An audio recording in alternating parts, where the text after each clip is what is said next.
আচ্ছা আগের দিনটা তো খুবই ভালো লেগেছে, আজকে চাইছি আজকে একটু অন্যরকম। আচ্ছা চলো আমি চেষ্টা করবো।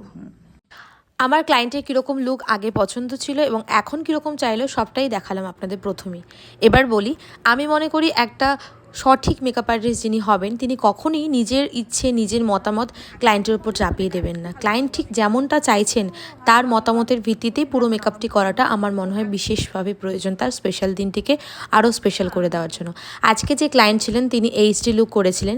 এইচডি লুক তিনি একটা লাক্সারিয়াস রিসেপশন ক্লায়েন্টের যে লুকটি দেওয়া হয় ঠিক সেরম প্রোডাক্ট দিয়ে তিনি করতে চেয়েছিলেন তার নিজের স্পেশাল দিনটিতে। আজকে এই লুকটি কীরকম লাগছে অবশ্যই জানাবেন। আর যারা চাইছেন নিজেদের স্পেশাল দিনটিতে আমায় কন্ট্যাক্ট করতে তারাও কন্ট্যাক্ট করতে পারেন স্ক্রিনে দেওয়া নম্বরে। কীরকম লাগলো অবশ্যই জানাবেন এবং শুনে নিন। বলো কিরকম লাগলো তোমার আজকে সেজে ফাইনাল লুক? আমার আজকে ভীষণ ভালো লাগছে, আগের দিন থেকে আজকে আরো বেশি ভালো লাগছে।